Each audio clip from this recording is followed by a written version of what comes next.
Olá, bem-vindos a mais um programa A Arte da Guerra, como sempre com o embaixador Francisco Seixas da Costa, a quem, embaixador, pergunto desde já como é que viu esta fase eleitoral para o Parlamento Europeu, mas mais particularmente como é que observou aquilo que pode chamar-se o terremoto Macron, numa altura em que, exatamente no instante em que estamos a gravar o programa, o presidente francês está ainda em conferência de imprensa para explicar qual será o seu futuro político e aquilo que espera das coligações extremistas que vai ter que batalhar. Como é que viu tudo isto, embaixador? Estas eleições para o Parlamento Europeu, e vale a pena dizer que estas eleições são apenas para o Parlamento Europeu e não necessariamente para aquilo que é o órgão central da decisão na União Europeia, que é o Conselho de Ministros da União Europeia. As eleições para mas que têm importância, obviamente, porque também são ao mesmo tempo uma espécie de sondagem global dentro do quadro da União. Em primeiro lugar, confirmaram aquilo que era sabido, que foi o aumento da extrema-direita e dos partidos mais populistas. Mas também confirmaram algo que era evidente para muita gente, mas para outra não era, é que esse aumento de posições no futuro Parlamento Europeu, que vai durar os próximos 5 anos, não é de maneira a pôr em causa a própria eficácia do Parlamento Europeu e mais do que isso, não tem força para se impor dentro do Parlamento Europeu. De qualquer forma, estamos a falar de cerca de 25% do Parlamento Europeu, que está tomado por forças heterogéneas, elas são entre si, têm alguma diferença e não têm necessariamente uma ligação e uma articulação automática entre elas, mas que de todo modo. 25% que compara com os 20% anterior, qualquer coisa dessa Exatamente. ordem de Há uma grandeza. subida, há uma subida evidente. Temos que também pensar que algumas destas forças, na sua ação dentro do futuro Parlamento Europeu, poderão ligar-se ao anti-europeísmo de algumas forças mais à esquerda. Dito isto, continua a ser muito evidente neste Parlamento Europeu uma maioria sólida dos partidos democratas cristãos, o chamado PPE, Partido Popular Europeu, eh, tendo como, em segundo lugar, embora com uma quebra nestas eleições, o Grupo Socialista, o tradicional Grupo Socialista, e nós temos que perceber que, no fundo, a Europa foi feita pelo Grupo Socialista e pelo Grupo Popular Europeu, pelos democratas cristãos, e depois também há alguma ligeira quebra dos chamados liberais, do Grupo Renew, eh, onde, digamos, há alguma em alguns países esse grupo baixou. Por outro lado, também, um grupo que estava numa ascensão que parecia imparável aqui há uns anos, que eram os ecologistas, também baixou, e portanto há, como digo, os grupos de extrema-direita, em particular, dois grupos de extrema-direita que subiram. E portanto, isto criou a ideia de que a extrema-direita vem aí. A extrema-direita está aí, como é evidente, como está em Portugal, como está noutros locais. A consequência que isto teve foi, digamos, prática em França, já lá iremos, mas, por exemplo, na Alemanha, o partido, quem ganhou as eleições foi o grande partido da oposição, a CDU, o velho Partido Conservador Democrata Cristão. Quem ficou em segundo lugar foi a AfD, a Alternativa para a Alemanha, que é um partido de extrema-direita, e em terceiro lugar ficou o partido do atual primeiro-ministro, Scholz, o SPD, o clássico SPD, o Partido Social Democrata Alemão, que é, digamos, um partido vital para a história da social-democracia na Europa, ficou em terceiro lugar. E significa, portanto, que esta coligação governamental que existe na Alemanha, entre o SPD, os verdes e os liberais, digamos, foi abalada. Mas é um abalo, digamos, sísmico ao lado.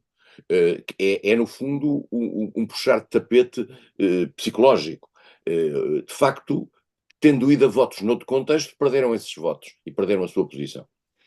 Em França a situação foi mais complicada.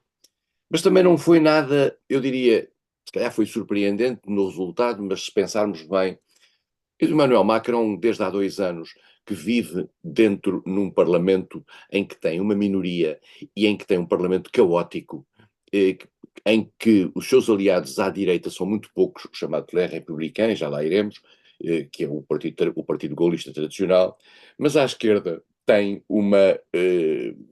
a oposição de esquerda de Jean-Luc Mélenchon, naquilo que foi, na altura, o NUP, chamava-se NUP, Nouvelle Union Populaire Économique et Sociale.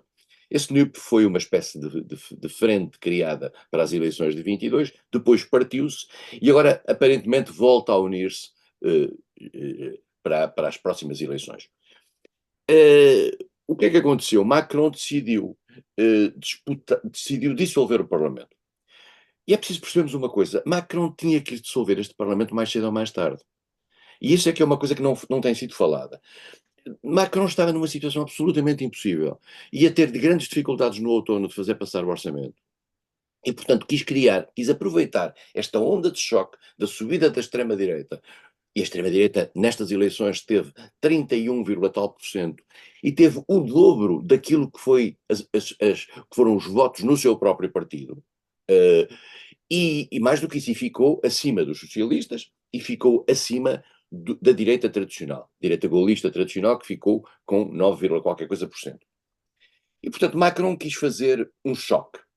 E fez esse choque, digamos, dissolvendo o Parlamento, convocando eleições para o dia 30 de junho e depois com uma segunda volta em 7 de julho. Isto no passado já aconteceu, isto é, já houve 2 presidentes franceses que fizeram este abalo. Foi de Gaulle em 1968, e saiu depois do maio de 68, é preciso lembrarmos, Exatamente. e saiu com uma maioria absoluta, mas foi também Jacques Chirac em 1997, e saiu com uma maioria ao contrário da dele. E acabou por ficar num governo em coabitação. Chama-se coabitação em França aos governos em que o presidente tem uma cor e o governo tem outra. E, portanto, Macron, neste momento, digamos, lançou a bomba atómica, está a tentar, no momento em que estamos a falar, está a fazer uma conferência de imprensa explicando a lógica daquilo a que procedeu. Em princípio, o que é que ele quer? Quer uma espécie de levantamento nacional em favor das suas ideias e em favor de uma agenda mais moderada. Ele diz que à esquerda está a acontecer um caos, digamos, que era o mesmo caos que no fundo se repercutia já no Parlamento, e esse caos, Macron tem medo a esse caos, porque na realidade a esquerda está-se a juntar toda, está-se a juntar La France Insoumise de Mélenchon, estão-se a juntar os Verdes, está-se a juntar o Partido Socialista, que teve agora um resultado razoável, pela primeira vez regressou aos números, aos 2 dígitos, com Glucksmann, e que está a tentar, digamos, criar uma frente popular, no fundo, para reagir à extrema-direita, e do outro lado tem a extrema-direita, que agora criou também ela própria, digamos, um sobressalto dentro do Partido Republicano, do Partido Tradicional Gaullista, porque há uma crise nestas últimas horas dentro do Partido Gaullista, porque o presidente do partido quer se aliar ao Front National, o Front National ou ao Rassemblement National, peço desculpa, os partidos mudam de nome e a gente depois já não acompanha.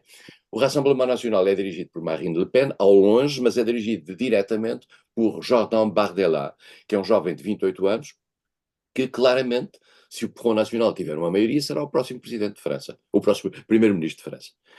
E, portanto, este é o grande risco que Macron corre, no sentido de criar uma nova eleição. Já há sondagens, as primeiras sondagens dão 34%, já não 31%, dão 34% ao Rassemblement National com Jordan Bardella à frente, e abrem caminho para, em 2027, Marine Le Pen ser a próxima presidente de França. Bom, e, portanto, Macron resolve jogar aqui uma carta arriscadíssima, lançou o fogo à pradaria. Veremos se há condições para um presidente que tem um partido que tem 14% neste momento, conseguir uma mudança nacional em 15 dias, em 3 semanas, e que lhe dê uma maioria para governar. Há quem diga que isto é de loucos, há quem diga, no entanto, que Macron não tinha outra hipótese, porque se continuasse a degradar a situação interna até outubro, provavelmente a situação seria pior. Assim, falam no momento de grande escândalo, pondo a esquerda em sobressalto, criando um caos dentro da direita, mas tentando reforçar o seu partido. Não sei em que medida, se o conseguirá fazer numa medida que lhe dê uma governação futura. Mas levanta-se aqui também um outro problema, é que se Jordan Bardella e o Rassemblement National conseguem uma maioria relativa, apenas relativa, Macron fica com a criança nos braços, isto é, essa minoria, a maioria relativa no Parlamento, no fundo, tem a mesma situação que tem a maioria relativa que Macron tem hoje. E, portanto, é evidente que Macron fica dono do jogo, porque é Presidente da República, mas isso significa um impasse. Há quem diga que se o Rassemblement Nacional tivesse uma maioria absoluta, e Macron teria que se demitir. Exatamente. E no sentido de criar, digamos, um choque nacional. Mas aí pode ter também o problema que é ter Marine Le Pen a ganhar as próximas eleições e a França ficar na mão da extrema-direita.